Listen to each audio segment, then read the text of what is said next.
Hey everybody, Brian Boyle here, and welcome to episode 182 of The Mesh Tongue. I want to talk to you today about when you should be running through pain, okay? And it may not be exactly what you think. Now, we'll talk about different body parts from head to toe, and when you should shut it down, and when I think you're going to be okay to keep going. But I'll be right back to tell you more.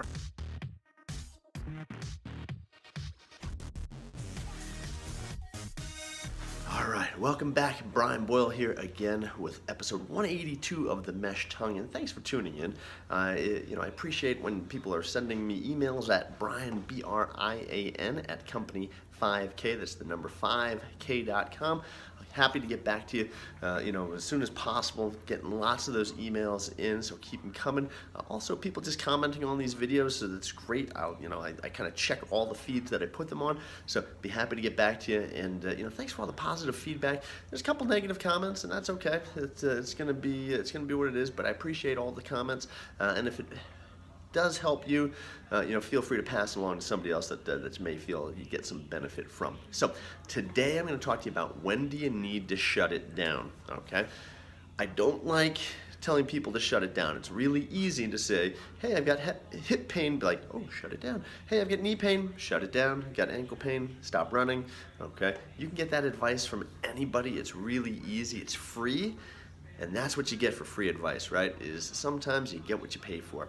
Now, the shut it down is really easy to say because people that don't run, people that are against runners, people that hate having their car, waiting for a runner across the road, people that are like, I hate runners because they're like running towards me, and I hate looking people in the eye and coming towards me. For whatever reason, there are people that just don't like runners, so they tell them, oh, you should stop running. It's really easy. Or maybe they're just jealous because you're getting in shape, or you're in shape, and they say, oh, you really need to stop running. Who knows? Maybe it makes them feel better about themselves. But the problem is that too many people get this advice. They're told to stop running when they don't really need to. So here's a really quick guide that'll give you as to when you probably should shut things down. So think about pain from the waist up. Okay, if you've got pain in the waist up, it could be kind of low back, shoulder, neck, mid back, whatever it may be. It could be some ribs, some chest pain. Quite oftentimes this is self-limiting, and what I mean by self-limiting is it's not going to really necessarily limit your running unless the pain gets worse when you're running. Okay, so what do I mean by that? If all of a sudden you start out and your pain's like a 2 or 3 and you're running and you're like a mile into it now, all of a sudden your pain's like a 4, 5, or 6, I would probably shut it down or back off. Okay, now this can be any number of reasons why. Like I said, anything from the waist up. We could be dealing with a rib that's out. We could be dealing with some low back issues that could be caused from the hip flexor, maybe some facet joints, discs, you name it, whatever. The shoulder, it could just be some posture things. Again, it just depends on what's going on. But the reality of it is they're usually self-limiting. So what it means is that, pardon me, if you're running and it doesn't increase your pain, you're probably pretty good to go. Now, we work our way down the chain, we get to the hip. If your pain is about a 2 or above, okay, probably want to at least take a little bit of a rest, see what's going on. If your pain is less than a 2, you're probably good to go. If your pain is like a 2, 3 out of 10, and you're not sure, but you start running, the pain does not get any worse, you're probably pretty good to go. Problem with pain in the hip is that it could be like an undiagnosed stress fracture, could be a labrum, could be a hip flexor, could be just a bursitis, or kind of IT band stuff. So, those things aren't as necessarily as bad as the stress fractures, but any pain that gets worse in the hip when you start running, probably not a good idea to keep running with unless you get it checked out. Knee. When we move our way down to the knee, we're thinking like 3, 4 out of 10, okay? Or below. If you're like that 4, 5, you start running, but your pain gets better, okay, it goes away, you're probably pretty good to go. You may have to ice or stretch or whatever when you get done. You may be sore the next day. That's not all that uncommon, but I would check things like your shoes.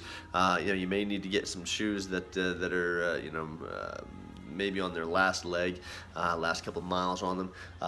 But generally in the knee, 4, 3, 4 or below, you're great. 4, 5 and above, probably want to get it checked out. Maybe even shut it down. And then ankle, think foot, ankle, we're thinking probably like that 4, 5, 5, 6 out of 10, pain and or below. So if you're below that 4, 5, 5, 6, pretty good. Anything above that, you want to start thinking about maybe shutting it down, at least getting in to see somebody.